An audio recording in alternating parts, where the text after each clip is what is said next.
চলে এসেছি আর খেলার খবর চ্যানেলে বিগ বিগ আপডেট নিয়ে। তো চলো বন্ধুরা, খুব গুরুত্বপূর্ণ আপডেট নিয়ে চলে এসেছি। ফুল ভিডিওটা দেখতে থাকো, স্কিপ করবে না। স্কিপ করলে ভিডিওর মধ্যে অনেক কিছু মিস করবে। এবং এই খেলার খবর চ্যানেলে যারা নতুন আছো, অবশ্যই খেলার খবর চ্যানেলটা সাবস্ক্রাইব করে পাশে থাকা বেল আইকন ঘন্টাটাকে রং করে বাজিয়ে দাও। বেশি বেশি লাইক এবং কমেন্ট করে দাও, যাতে মোটিভেট হয়ে তোমাদের এই খেলার খবর চ্যানেলে ফার্স্ট আপডেট দিতে পারি। তো চলো বন্ধুরা, ফার্স্ট যে আপডেটটা নিয়ে কথা বলবো, খুব গুরুত্বপূর্ণ আপডেট তোমাদের শেয়ার করতে চলেছি। তো সেটা হচ্ছে এমবিএসজি শিবিরের নিউ সাইনিং প্লেয়ার সামির জিলকোভিচকে নিয়ে।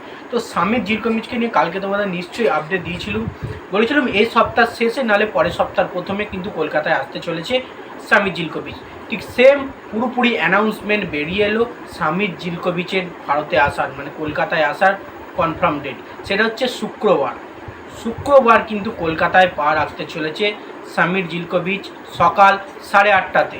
তো মোহনবাগান শিবিরের প্রতিটা প্লেয়ারই কিন্তু কলকাতায় চলে আসবে।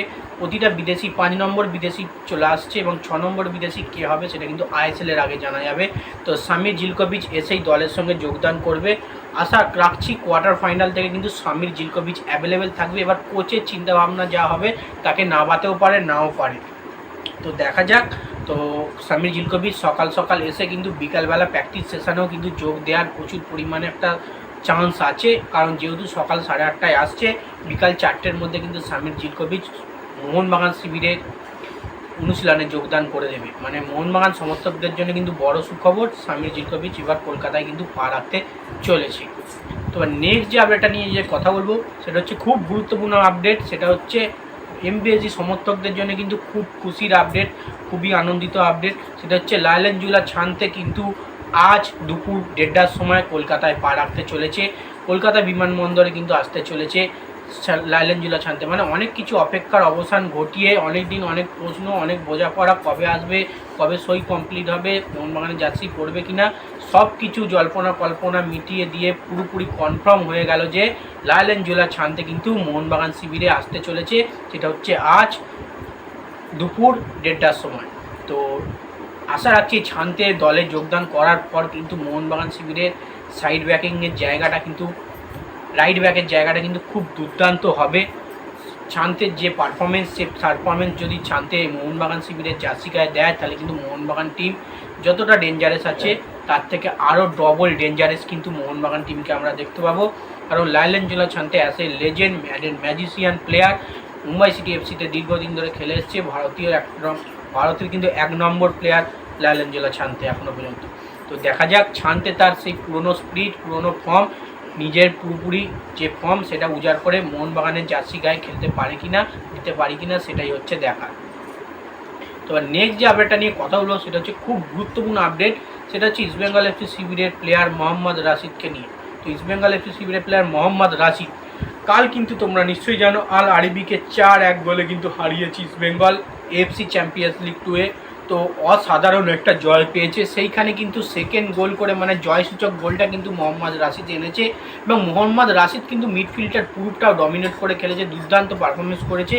রোহিত ধানু থেকে শুরু করে জয় গুপ্তা সবাই কিন্তু কাল গোল করেছে, কিন্তু পুরো ম্যাচের স্পিরিটটা ধরে রেখেছিল কিন্তু মোহাম্মদ রাশিদ কী লেভেলের প্লেয়ার, কী জাতের প্লেয়ার, সেই জাত কিন্তু কালকে ইস্টবেঙ্গলের জার্সি গায়ে আবারও চিনিয়েছে। বিদেশি ক্লাব মানে কুয়েতের ক্লাব আল আরবিকে কিন্তু 4-1 গোলে কাল হারিয়েছে। তো সেক্ষেত্রে প্রশংসা করতেই হবে মোহাম্মদ রাশিদকে নিয়ে। এবং ইস্টবেঙ্গল সমর্থকদের জন্য খুশির খবর যে তারা একটা দুর্দান্ত মিডফিল্ডার দলে পেয়েছে, সেটা হচ্ছে মোহাম্মদ রাশিদ। তাদের হয়ে কিন্তু দুর্দান্ত পারফরমেন্স করছে ইস্টবেঙ্গলের জার্সি গায়ে। তো যাই হোক, নেক্সট এবং লাস্ট আপডেট যেটা নিয়ে কথা বলবো, সবথেকে বড় খবর যেটা হচ্ছে কালকের ম্যাচের ম্যাজিশিয়ান হচ্ছে, মানে ম্যাজিক করেছে কিন্তু Antonio Lopez Habas. Magic Habas এতদিন কিন্তু ইস্টবেঙ্গল জটিলতম ম্যাচ কিন্তু খুব একটা বেশি বার করতে পারেনি। হয়তো অস্কার বুজন হাব আইএসএল চ্যাম্পিয়ন করে দিয়ে গেছে। তো হাবাস সে যে চ্যাম্পিয়ন কোচ, সে কী লেভেলের কোচ, সে কিন্তু কাল আবারও প্রমাণ করেছে।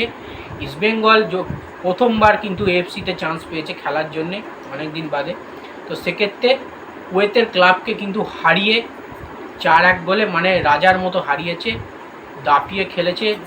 হোম ম্যাচ কিন্তু বলেই ছিল অ্যান্টোনিও লোপেস হাবাস, আমরা হোম অ্যাডভান্টেজটা কিন্তু আমরা নেব, সেটাও নিয়েছে। এবং প্লেয়ারকে কোথায় কি নামাতে হবে, কখন কেমন কি প্লেইং ইলেভেন করতে হবে, সঠিকভাবে করেছে। এবং দুর্দান্ত ম্যাজিকের মতো কিন্তু কাজ করেছে হাবাস, এবং তার জন্যই কিন্তু দলের আজকে এই ভালো সাফল্য, ভালো পারফরমেন্স। এবার মনে হচ্ছে হাবাসের আন্ডার ইস্ট বেঙ্গল কিন্তু ভালো পারফরমেন্স করছে, এবার ডেঞ্জারাস দলটা লাগছে। তো যাই হোক, এই আপডেট ছিল। ভিডিওটা ভালো লাগলে লাইক কমেন্ট শেয়ার সাবস্ক্রাইব করে পাশে থাকা। চলো বন্ধুরা, বাই, আবার নেক্সট ভিডিও দেখা হচ্ছে, টাটা।